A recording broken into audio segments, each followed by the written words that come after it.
በጠይቃችሁት መሰረት የፓናቶሊ አሰራር እንዴት እንደሰራሁት ላሳያችሁ።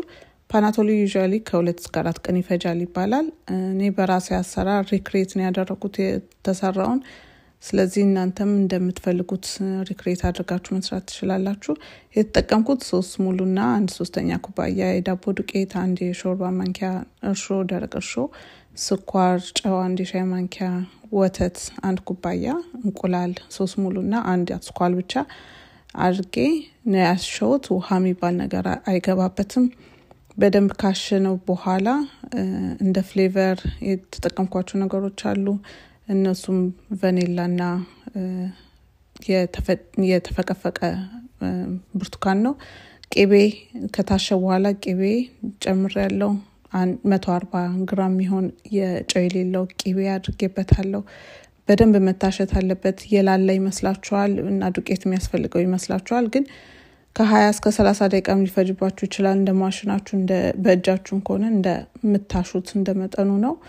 በደንብ እስኪለጠጥ ድረስ እስኪደርቅ ድረስ መታሸት አለበት። ቫኒላ መጨመር ካልፈለጋችሁ ሎሚ ወይ የብርቱካን ልጣጮች አድርጉ። እንደ ሊከር እንዲሆን ደግሞ ከፈለጋችሁ እንደ ጣሙ ሊኮር ራሱ ወይ ራም ብራንዲ መጠጥ ወይ ደግሞ ሬዝኑን እዛ ውስጥ ዘብዝፋችሁ ከዛ መጠቀም ትችላላችሁ።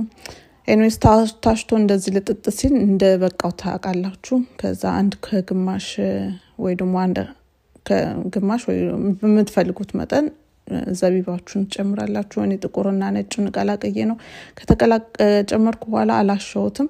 አውጥቼ ከተቀላቀለ በኋላ በእጄ ነው እንደገና እንትን ያልኩት። አለበዚያ ጥቁሩ በተለይ ጭምልቅልና ሊጡን ያበላሽብናል ከታሸ ማለት ነው።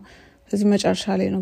ከፈለጋችሁ ደግሞ ግማሽ ሬዝን ግማሽ አልመንድ ወይ ደግሞ ሌላ አይነት የነት ዘር ማድረግ ትችላላችሁ። ከዛ በአንድ እጄ ካሜራ ስለያዝኩ አልተመቸኝም። እንዲ ኮፍ እንዲል አድርጌዋለሁ። ኮፍ ስኪል ደግሞ እኔ ፓርችመንት ፔፐር ነው የተጠቀምኩት ስለሌለኝ የፓናቶሊ ወረቀቱ በጣም ፕራይሲ ነው ዋጋው ራሱ ኦንላይን። ስለዚህ በፓርችመንት ፔፐር በቁመቱ ቆርጬ ነው ያደረኩት። ኩፍ ካለ በኋላ ሲወጣ እንደገና መልሼ ጠቅልዬዋለሁ። ሌየር እንዲያመጣ ይረዳናል ይሄ። ከዛ እቃዬ ላይ አድርጌ ኩፍ እንዲል አደረኩት። ሁለተኛ ጊዜ ትንሽ ቅቤና እንቁላል ከላይ ቀብቻለሁ። ስኬል ስላልተጠቀምኩኝ አንዱ ትልቅ አንዱ ትንሽ ሆኖብኛል። ብቻ ግን ጥሩ ነው። እኩል ቢሆን ጥሩ ነው።